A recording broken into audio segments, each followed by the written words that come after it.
ऐ खुदा तू बता तेरा क्या नाम है, तू है रहता कहाँ, तेरा क्या काम है। ऐ खुदा तू बता तेरा क्या नाम है, तू है रहता कहाँ, तेरा क्या काम है। क्या है तेरी हकीकत जो गुमनाम है, तुझ पे खुद को छुपाने का इल्जाम है।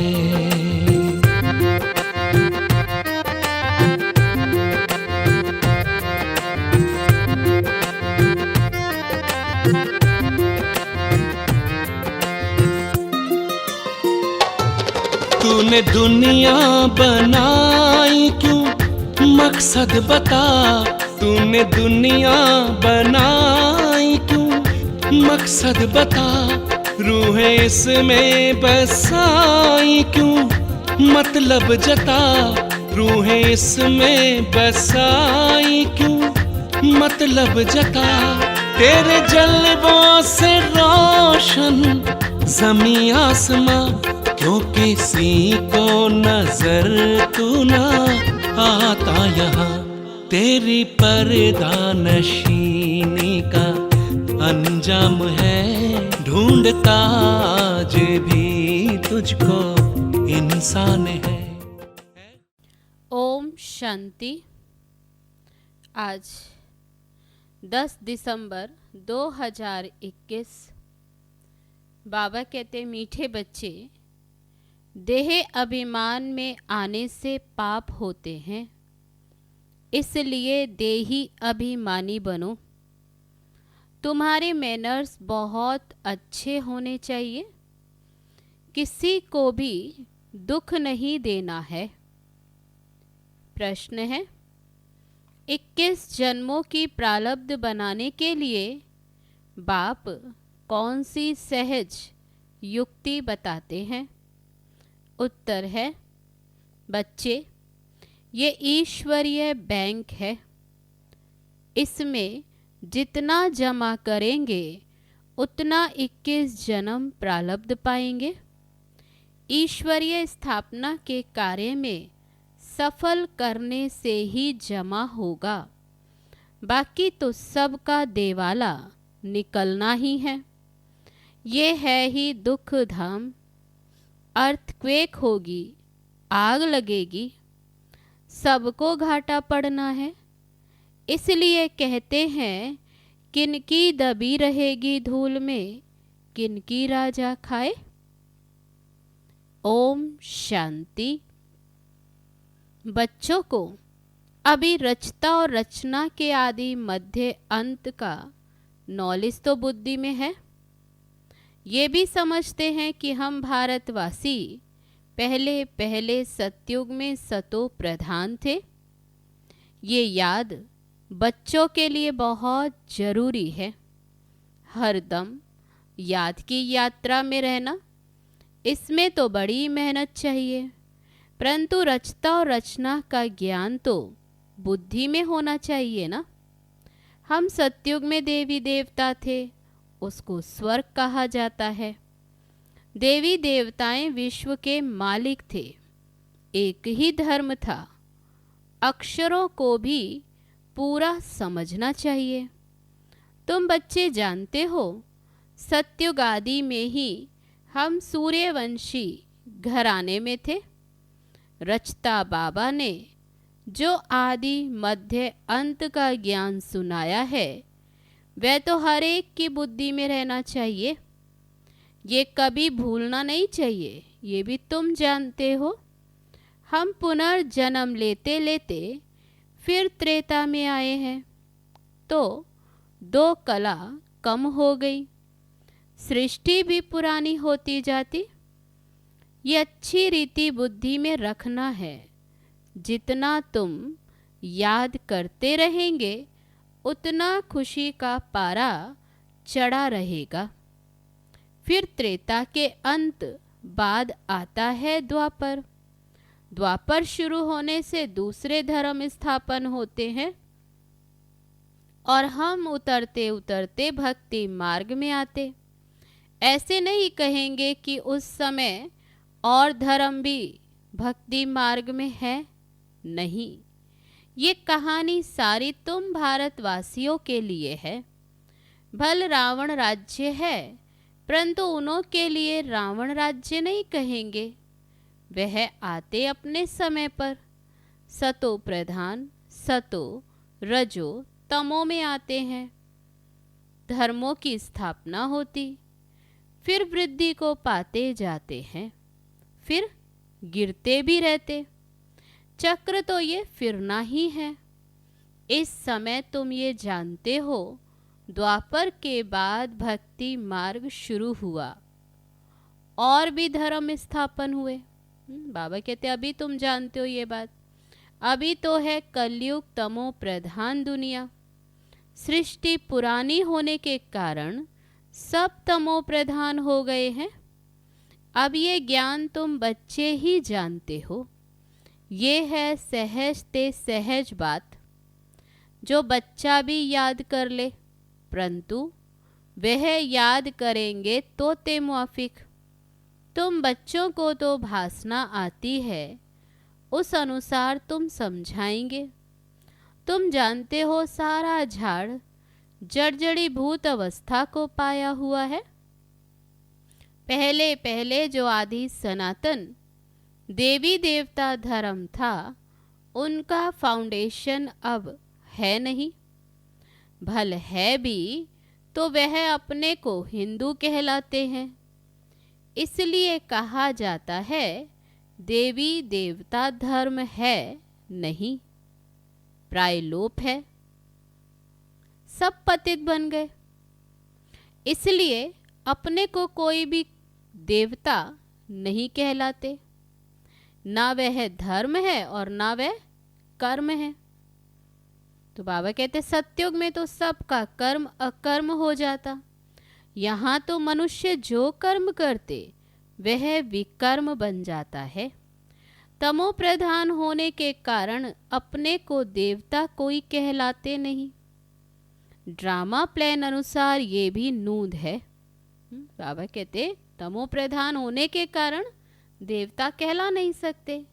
जब धर्म प्राय लोप हो जाता, तब तो बाबा आकर फिर सत्य धर्म की स्थापना करे और अनेक धर्मों का विनाश कराए। नई दुनिया में एक ही आदि सनातन देवी देवता धर्म था।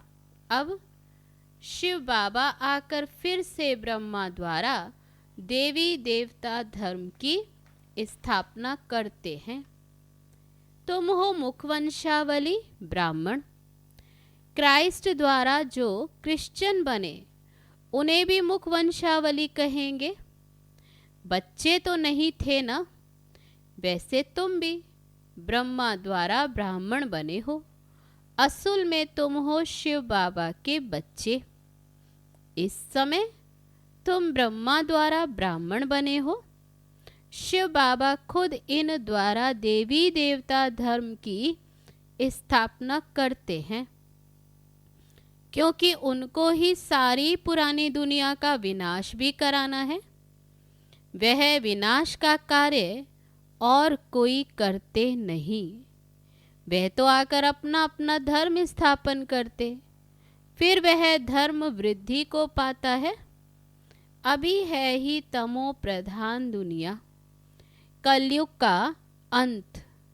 शास्त्रों में तो कल्प की आयु ही लाखों वर्ष लिख दी। अभी तुम जानते हो, ये शास्त्र आदि सब भक्ति मार्ग की सामग्री है, जो वहाँ सत्युग में नहीं होगी। बाबा कहते हैं शास्त्र आदि ये सब भक्ति मार्ग के हैं, सत्युग में नहीं होंगे। वहाँ ये अनेक धर्म नहीं होंगे।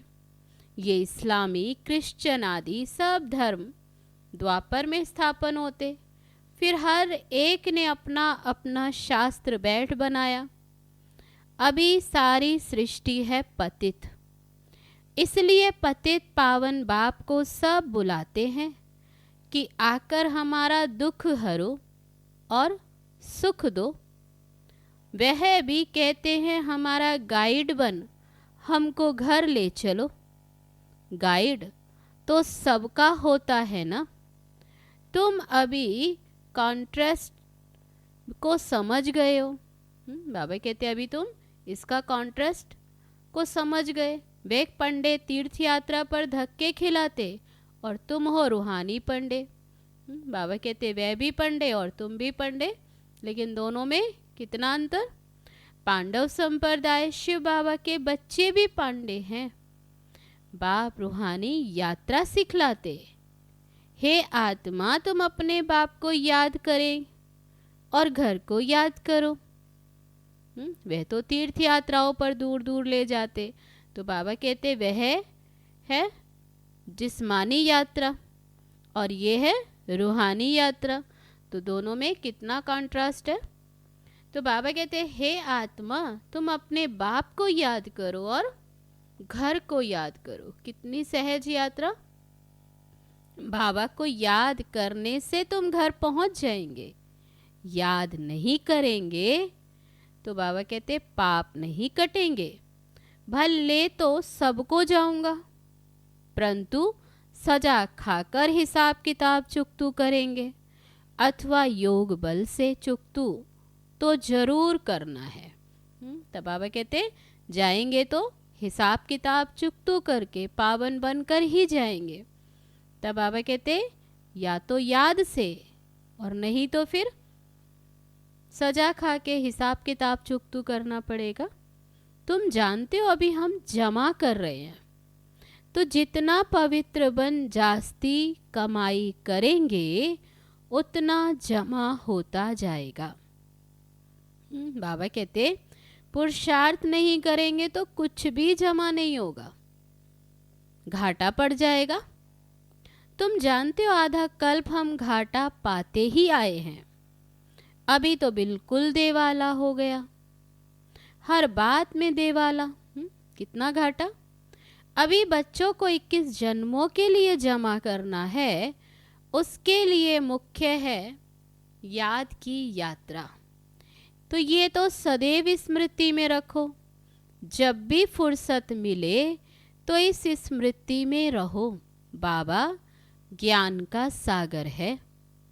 तो तुमको भी रचना के आदि मध्य अंत का नॉलेज है। आप सामान बनाते, जैसे बैरिस्टर इंजीनियर आदि पढ़ाकर आप सामान बनाते हैं ना, ऐसे बाप भी बच्चों को आप समान देही अभिमानी बनाते हैं। बाप देह अभिमान नहीं रखते, ये तो पढ़ाई है ना। जो ज्ञान बाप में है वह तुमको देते हैं। बाप पवित्रता का सागर है, तो तुमको भी आप समान पवित्र बनाते। जो नहीं बनेंगे वे सजाएं खाएंगे, फिर पद भी कम हो जाएगा। इस समय ऐसे नहीं कि धन से तुमको साहूकार बनना है, नहीं। बाबा ने समझाया है गरीब की 1 पाई और साहूकार का 1 रुपया समान है। दोनों को वर्षा इतना ही मिलता है। बाबा कहते चाहे साहूकार है या गरीब, दोनों का वर्षा इतना ही है। बाप है गरीब निवास, इसलिए गायन भी है अजामिल जैसे पापी अहिल्या कुब्जा आदि। साहूकारों का नाम नहीं गाया जाता। बाबा किनका उद्धार करने आए हैं? अजामिल जैसे पापी अहिल्या सबका उद्धार करने आए। ये समझने की बात है ना।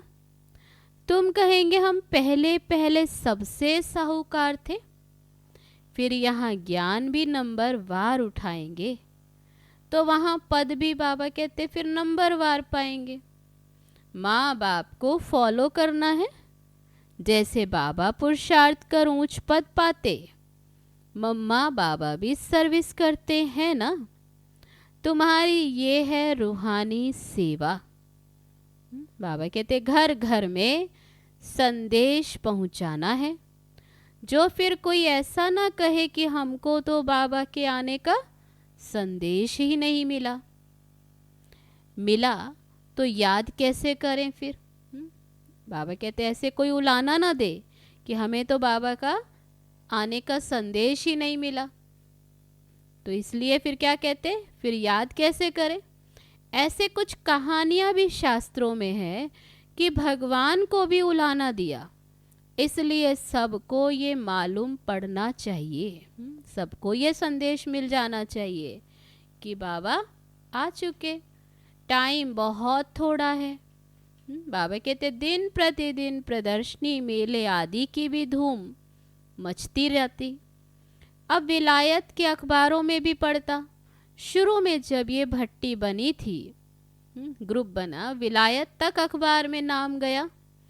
अब फिर ये भी पढ़ेगा कि गॉड फादर खुद आकर सबको लिबरेट कर रहे हैं, कहते हैं और सब तरफ से बुद्धि योग तोड़ो, मुझे एक बाप को याद करो तो तुम पावन बन मुक्ति धाम में चले जाएंगे। कोई तो अच्छी रीति समझकर याद करने लग पड़ेंगे। धर्म के बड़े जो होंगे वह फिर नंबर वार आते हैं।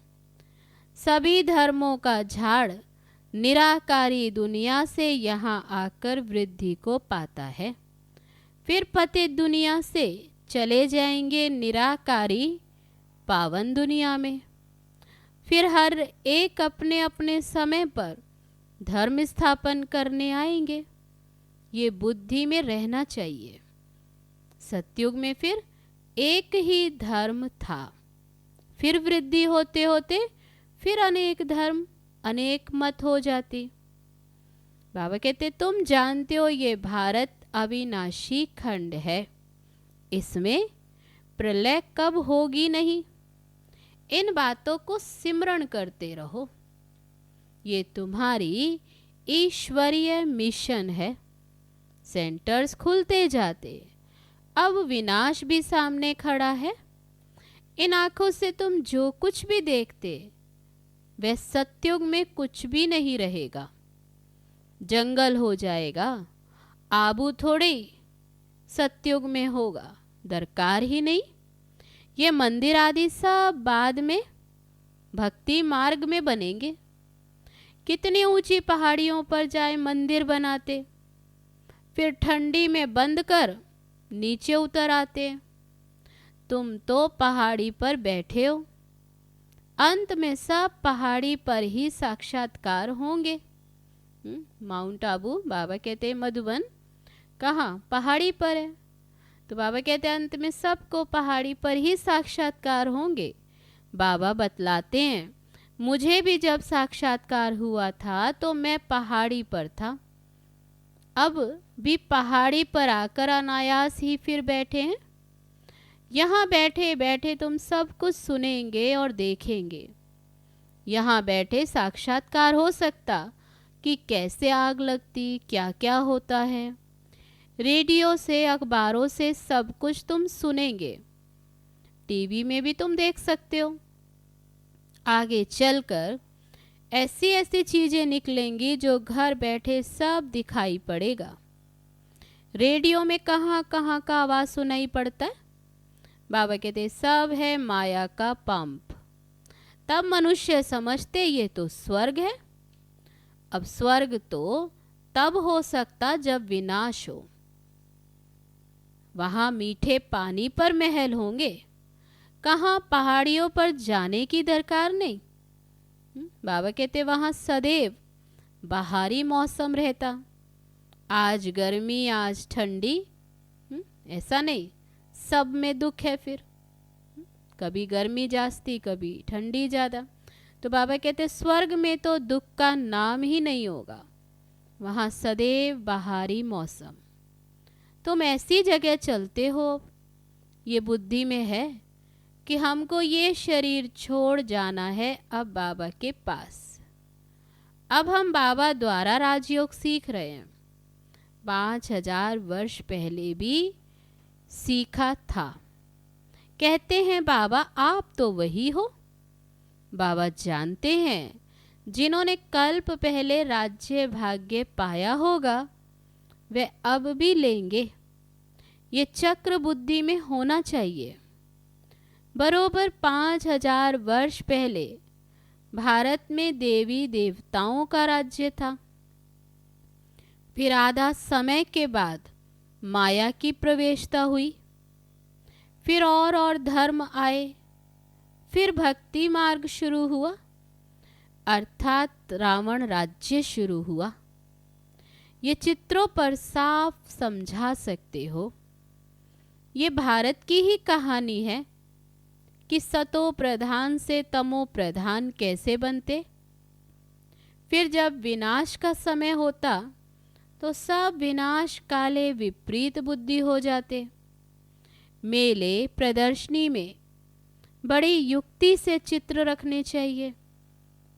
बाबा कहते तुम्हारा ये ज्ञान है गुप्त, यहाँ हथियार आदि की कोई बात नहीं। तुम बहुत साधारण हो। तुम चलते फिरते घूमते बाप की याद में रहते हो। कोई तुम्हारे से पूछे तुम वेदों शास्त्रों को मानते हो? बोलो हाँ जी, हम उन्हों को अच्छी रीति जानते हैं कि इनसे भगवान की प्राप्ति नहीं हो सकती। ये सब भक्ति मार्ग की सामग्री है। सतयुग में सब पावन आत्माएं थी। गीत भी है ना, जाग सजनिया जाग नवयुग आया।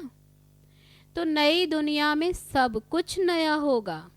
बाबा आकर नई दुनिया के लिए नई कहानियाँ सुनाते हैं।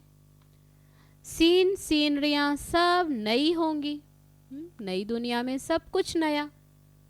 प्रदर्शनी में बहुत आते हैं, ओपिनियन भी लिखते कि बहुत अच्छा है, ये सबको समझाना चाहिए, परंतु खुद कुछ भी नहीं समझते।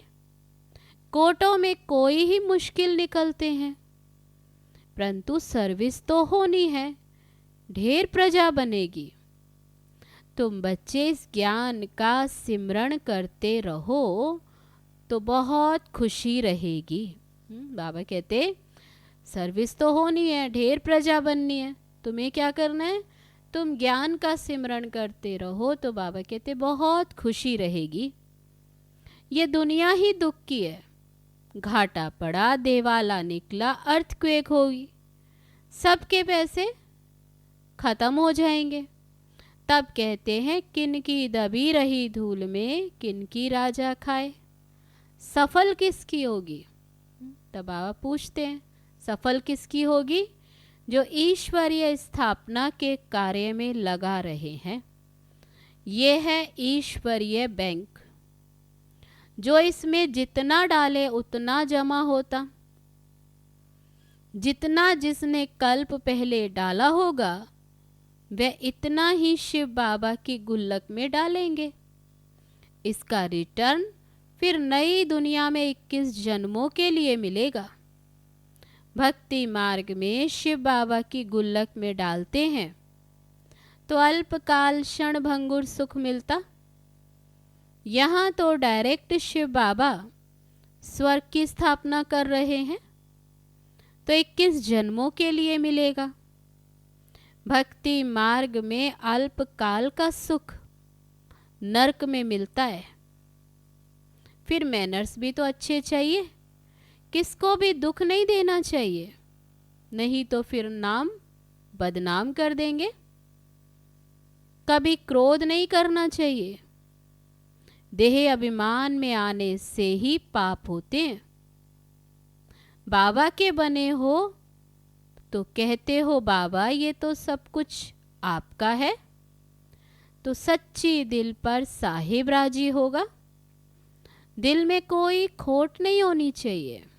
बाबा कहते नहीं तो और ही गिरते रहेंगे। तुम हो पैगंबर के बच्चे, तुम सबको पैगाम देते हो कि बाबा आकर स्वर्ग की स्थापना करते हैं, तो उनका संदेश सबको देना है। नई दुनिया स्थापन हो रही है, उसके लिए जिनको राजयोग सीखना हो वे आकर सीखो। तो बाबा कहते हैं ये पैगाम सबको देना है, ये संदेश सबको देना है कि अब नई दुनिया की स्थापना हो रही है। अच्छा, मीठे मीठे सिक्के लदे बच्चों प्रति माता पिता बाप दादा का याद प्यार और गुड मॉर्निंग।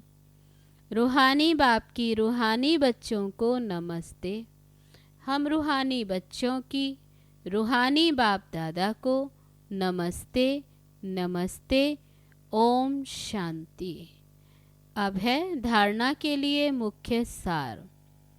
पहली पॉइंट, अंदर में कोई भी खोट हो तो उसे निकाल देना है। सच्ची दिल रखनी है। देह अभिमान में आकर कभी क्रोध नहीं करना है। दूसरी पॉइंट, जब भी फुर्सत मिले तो याद की यात्रा में रह कमाई जमा करनी है। अब है आज का वरदान। संपूर्ण समर्पण की विधि द्वारा अपनेपन का अधिकार समाप्त करने वाले समान साथी भव, जो वायदा है कि साथ रहेंगे, साथ चलेंगे और साथ में राज्य करेंगे। इस वायदे को तभी निभा सकेंगे जब साथी के समान बनेंगे। समानता आएगी समर्पणता से। जब सब कुछ समर्पण कर दिया तो अपना व अन्य का अधिकार समाप्त हो जाता। जब तक किसी का भी अधिकार है तो सर्व समर्पण में कमी है, इसलिए समान नहीं बन सकते। तो साथ रहने साथ उड़ने के लिए जल्दी जल्दी समान बनो। अब है आज का स्लोगन। अपने समय श्वास और संकल्प को सफल करना ही सफलता का आधार है। अच्छा, ओम शांति। बाबा का मुझसे